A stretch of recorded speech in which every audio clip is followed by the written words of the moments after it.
Here I have an example of a system of inequalities just like the ones found in chapter 7, section 5. In this particular case, I have a system of 3 inequalities. So I first start by labeling each inequality A, B, and C. The second thing I like to do is find out whether I'll eventually be shading above the line or below the line. Now there's different ways of doing this. One way to do this is to take a look at the y and its coefficient, and with inequality A, I see that it's negative 3y. So what I'd like is for it to be positive, not negative. So in order to to make it positive, I just mentally move the negative 3y over to the other side, where it'll eventually say 3y is greater than or equal. So once again, I move the negative 3y over to the other side of the inequality, and once again it'll say that 3y is greater than or equal to. So because it says greater, I'll know to shade above. Now I move on to inequality B, and I look at y and its coefficient, and it says 2y. Now it's positive, so I'll leave it there where it is, and that says 2y is greater than or equal to. So once again, I'm going to shade above. Now I look at C, and C does not have a y.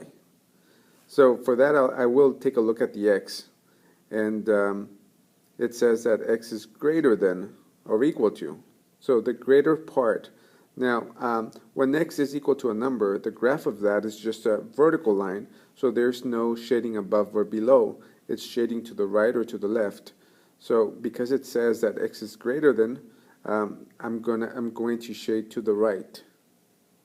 Now, like I said, there's different ways of knowing where to shade, and I'll discuss a different way a little bit later.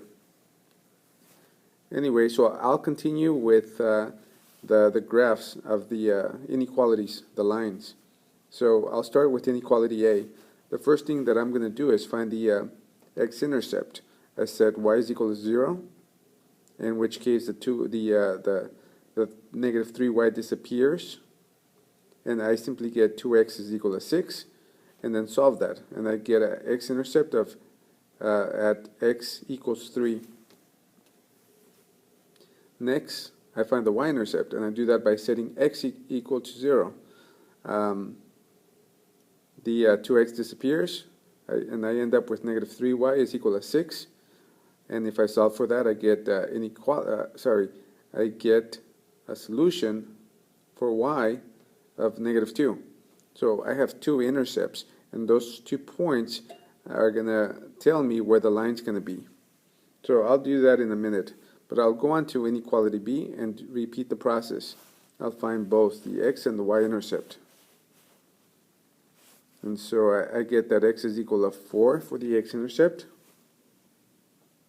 And for B, I get that y is equal to 2 for the y-intercept. And then for C, well, again, for C, that's just a vertical line at x equals 1. Okay, so once I have that, then I'm ready to graph. So I'll go back to inequality A and plot my 2 intercepts, one at x and one at y, and then I'll look at the symbol of the inequality, and it's less than or equal to. Because of the equal to, it means that it's a solid line. So there's the line A, and I make sure that I label it A. Next, remember that we're shading above that. So because we're shading above it, I'm not going to shade just yet, but I'll put a lot of little arrows running the length of A, pointing above, pointing up. Okay, so then I go ahead and I use the intercepts, and for B, for inequality B, and the intercepts once again are x equal 4 and y is equal to 2. I plot them and I connect. And the arrow for B is going up. So I'll make these little arrows above the line B all across the line. And also it's a solid line because if you look at the inequalities, it's a strict inequality, it's greater than or equal. It's got the equal symbol, means it's a solid line. Okay, so then C is a vertical line, and the vertical line is that x is equal to 1. And so there it is.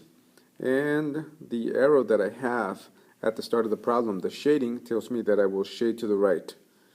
So I put the little arrows all along the line C, pointing to the right side of that line.